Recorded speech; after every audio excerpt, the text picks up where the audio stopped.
I can take it wherever I need to go. I can run to Target with it. That would be a bit of a flex. The thing that pops out to me is the 2,000 meter water resistant. That's far down. That's I've never been that deep. I don't think anyone has without a pressure suit. Nora, you traded your Rolex for that? Never. Hi, this is Mark with Crown & Caliber, and this is Not Hidden Gems. Today we're going over part 2 of everyone's favorite, the 3-watch collection.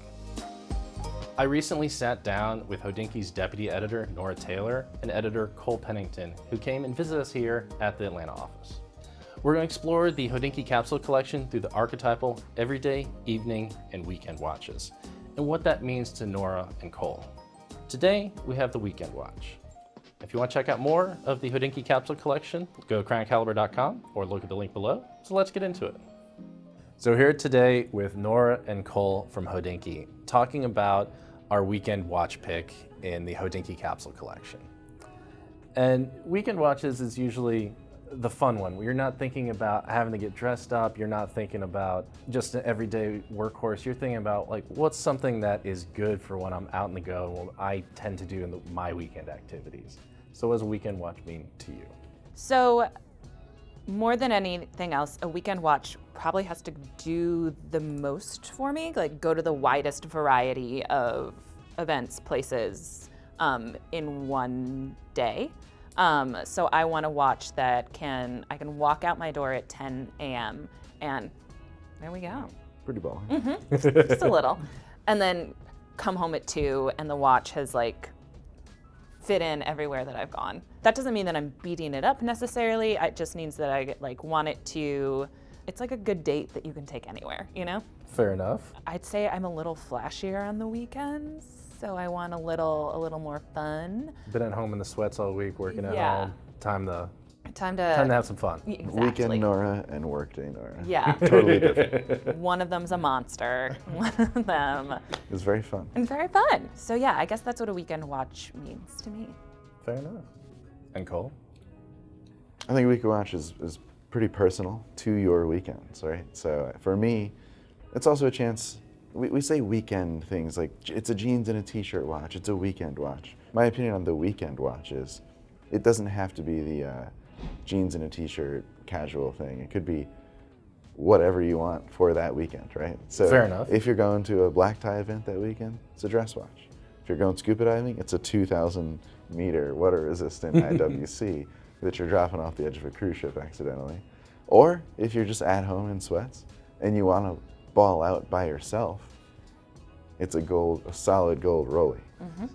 Sometimes you're having a bad day on a weekend, you just look down and you see a solid gold Rolex on your wrist, you're going, yeah, life could be worse. A bad day on a weekend is better than a good day in an office during the week, I'll tell you that much. So with that in mind, Nora, what's a weekend watch to you? Well, my weekend watch is this solid gold Rolex. Wow. Because if you're going to do it. Yeah, lean on in. It is just a stunningly beautiful watch. I feel like if you're trying to call attention to what you're wearing and what you're doing and yourself, you're gonna do it on the weekend. My everyday watch is very small. And so the idea of just getting like a heavy, large, attention-getting watch that I actually think because it is solid gold, I mean, can go with almost anything. It's like a really good pair of hoops where you put it on, you feel like you're feeling yourself, it matches anything you want to wear. And, you know, it's a Rolex, you know? I can take it wherever I need to go. I can run to Target with it. That would be a bit of a flex. And go to brunch and then go to the theater and then go out. Like it is. No matter the activity. Yeah. It is, its flashiness makes it universal in a way. It is what it is, and there's no hiding it. Yeah, it's gonna be really funny because I think we have exact opposite weekends. Like I am not doing anything particularly strenuous on my weekends, so it's probably the best time for me to wear a really solid gold, expensive Rollie. And it is the one, as people have walked by, it's the one everyone's looked at. Oh yeah. It's the one that immediately gets everyone's attention. Mm-hmm. It does not hide. Yeah. But it also does not disappoint. Mm-hmm.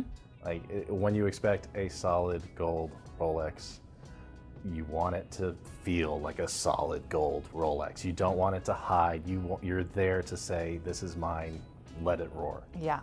Mind if I look at it real quick? Yeah. Were you surprised at how heavy it was when you first picked it up?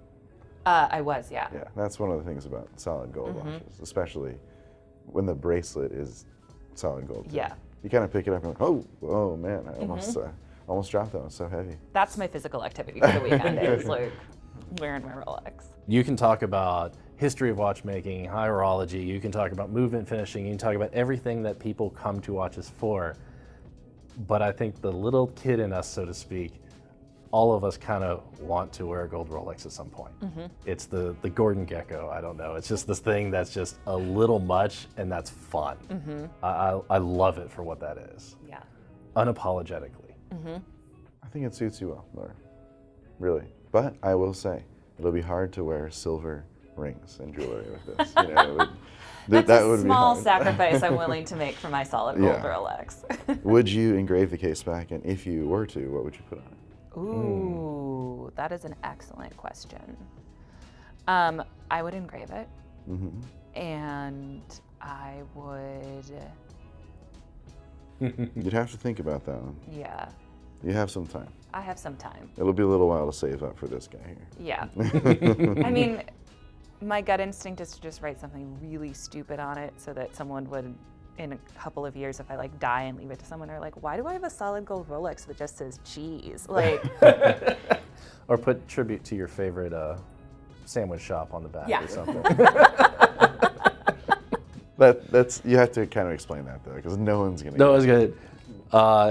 We came across a solid gold Daytona, and on the back was an engraving for Jimmy John's. For some great reason, there is a Jimmy John's sandwich shop engraving on the back of a solid gold Daytona, and it deserves to be saved. It deserves to be looked That's at. a weekend watch right there. That's a weekend watch. It says, I like my Jimmy John's and I want to be fashionable about it. That is fantastic, and I look forward to that being seen on HODINKEE. Yeah, it'll be up for sure. For my my weekend pick here, I went with something very dissimilar to Nora's pick, because it's true, we do different things on the weekend, right? So when we're talking about the idea of a weekend watch, it should suit what you do on the weekends. And that's why I picked the Aqua Timer. But the Aqua Timer from a generation when I was like in high school and college, I remember walking by the boutiques and seeing this Aqua Timer with the yellow accents on display and thinking, that's a pretty nice dive watch. And at the time, kind of, you know, it was earlier on in my watch progression. I really only associated IWC with pilots' watches. So seeing their divers, yeah, I mean, even to a degree now, still, right? But seeing their attempts at a diver, I was like, wow, this is a nice piece. And Just attempt? no, okay, their execution. Seeing their multiple executions and iterations on a dive watch. And I would say that this is the best era to me, simply for nostalgia, so it's personal. But on a level of how does it serve you as a weekend watch? Well, it's built like a tank. Take a beating. Yeah, I like to, wear the watches doing the things that they were intended for. So, and just for fun, right? Do I actually time dives? Yes, for fun, but this is a good watch to do it with. To say built like a tank, I think is an understatement, because the thing that pops out to me is the 2,000 meter water resistant. That's far down. I've That's never been that deep. I don't think anyone has without a pressure suit. Yeah. Or even with, I am unsure. Because that is well below what you can scuba dive. Well below. Yes, it is. So something I always think about is when we see these ridiculous depth ratings, I always think about, what if I'm on a cruise ship or something and I drop my watch and it sinks 2,000 feet? Because, especially around here with the continental shelf and so forth, you have to go quite a ways to get to 2,000 feet. Yeah. So the only way the watch is going to get down there, like, I always think, all right, if I drop it, it falls off, at least it'll be running if I ever recover it at 2,000 feet, just ticking away as you cruise by. Exactly. Actually, Omega, when they took watches down to the Marianas Trench a year or two ago, they dropped one Okay. at the bottom and had to come back the next day for it, and it was still running. It was still Wow. ticking. So it left a watch at the bottom of the deepest part of the ocean all night, Yeah. and it was still good the next day. So So- sometimes you never know. You might be able to recover it. Yeah, well, that's what I'm saying. So that's nice to know that at 2,000 meters, I can recover this watch. Is that a sapphire on the bezel? Yeah, I think it is either an acrylic or sapphire on the bezel for sure. It's actually, I love how, I mean, you see so many domed watches. I actually like how flat it is because it's big enough and thick enough where a dome would be a little excessive. Yeah.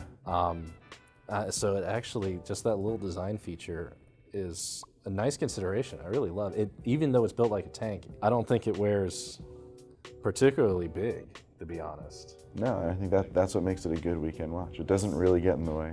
Also, it doesn't, IWC in general sort of stayed stoic designs, but also tool watches. So that's what I like. It doesn't scream out for attention even though it does have yellow. It's just a pop of color. A pop of color. You know. That plays with the light. Exactly. I did have that moment of it's heavier than I thought it was going to be, so I was comparing and contrasting. Which one's heavier? Gold. And the for gold sure, is right? heavier, but this one, it doesn't feel Not too a off big balance. extreme. Yeah. It suits you. Okay, it suits me, sure. But would it suit you? What would you, all right, put it this way. If you strapped this watch on the weekend, would you be inspired to not chill? Would you want to get out there and conquer New York City? You are deeply underestimating my laziness. I don't think it does inspire a certain spirit of adventure. Oh, wow. You'd be a great copywriter. Oh, thanks. I like that it's heavy and thick and Yellow. kind of yellow and rugged in a certain way. Yeah, but I would be doing it a disservice with my lifestyle. What would it take you to wear a watch like that? Yeah. What would it take for me to wear a watch like that? Yeah. For some reason, I have dropped my gold Rolex 2,000 feet into the ocean. And See, that won't work. though. That won't Yeah. work. Yeah. This will. yeah, but it would have my my cheese case back engraving, so I would have to go. Worth going on. Jimmy Johns. So mine kind of splits the difference on the two. Okay. So I went probably the most ubiquitous watch in this collection, the one that you see the most often, and that is the Omega Seamaster 300M. Fantastic watch.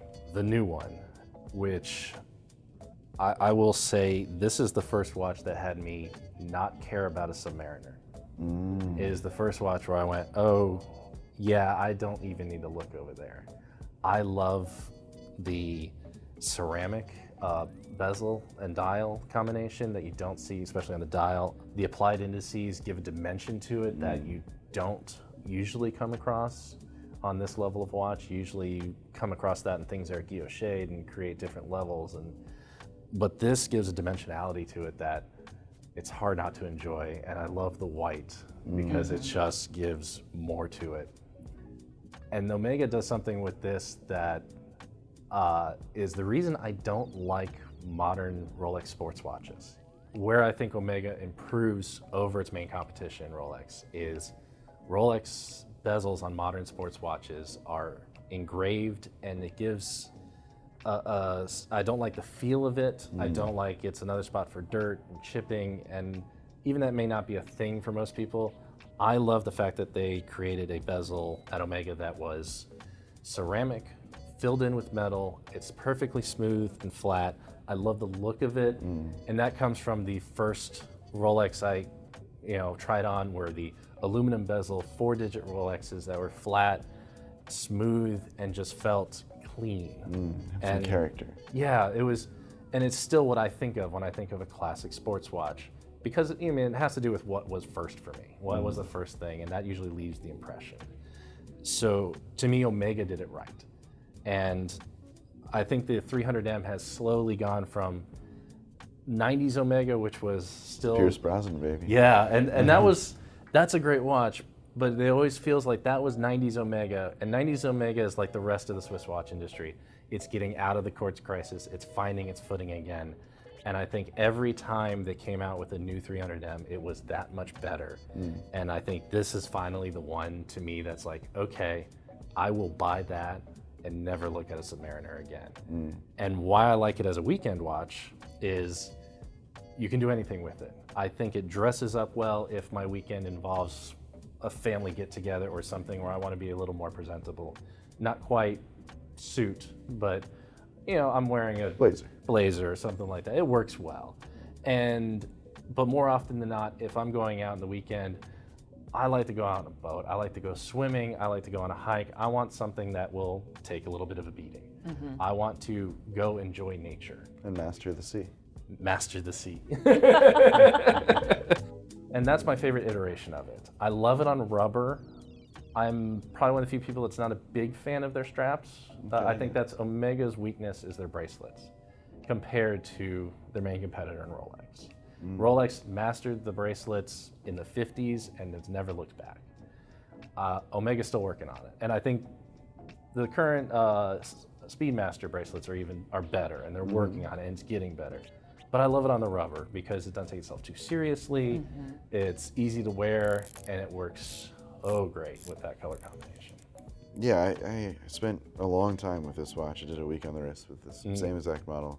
I think this belongs on a Bond NATO. I love it on a Bond NATO. Oh, I will throw it on a Flamingo NATO. Yeah, I was just saying, throw it on a Flamingo NATO. And you'll go out on the boat and master the sea. There you go. Yeah, a fantastic watch. I mean, there's a ton to say about it, but to boil it down, the watch is awesome. And you touched on something which I think is very important. This is the watch that can steal market share away from potential sub-buyers. Like people who aren't necessarily super picky about watches, they just want a Rolex. Someone goes, oh, buy a sub. Well, sorry, we don't have one. Well, next thing is this watch. For half the price. Exactly. And it's half the price, but it's not half the watch. It's not even close to half the watch. Yeah. So, well, no, it's more than half the price. It's the whole thing. Yeah, I literally, if you gave me the choice between one or the other, independent of resale value, independent of price, if you just say, here's this watch and this watch, I'm not going to tell you the brands, that's the watch I would pick. And I think that's something to be said. Yeah, there's something to be said about that. I own the Bond, and I often ask myself, all right, that was a gift, so I'll keep it forever, but would I upgrade from the Bond to this? And I think the answer is probably yes. It is that good. It's a good pick, Mark.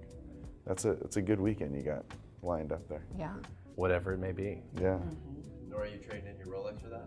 Never.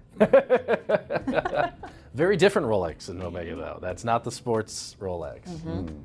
This dial is incredible. Yeah. If the dial was in a different case, I would be like, that's my watch. That does come in a two-tone. Yeah, I think it does, actually. Yeah. All right. Yeah. With the white dial, though? Not the one, I think it's Yes, the blue the dial? Yeah, either blue or black. Yeah. Yeah, the white dial is just Yeah. so fresh. Toothpaste white. Obviously, we're having 3 very different weekends. All fun. All fun, all, what works for us, from solid gold Rolex to a diver that you can drop in the ocean to a diver you can swim in the ocean with. I wouldn't necessarily drop it in the ocean. If It's shallow enough. Yeah, but if we both dropped our watches in the ocean, this one would be able to be recovered deeper, I keep Just saying. imagining you as the old woman at the end of Titanic throwing the heart of the ocean, but it's just you in that watch. Yeah, well, that's the thing. Like, Yeah. The next generation spending all day trying, for years and years trying to find that legendary recovery watch. mission. Yeah. IWC is going to do a campaign in 100 years about recovering the lost IWC. lost. Yeah. There's your marketing materials right There there. it is. I hope you enjoyed the picks. Tell us what your picks are in a comment for a weekend watch. What is it that you look for? Join us on the next video where we talk about our next pick in the HODINKEE Capsule Collection.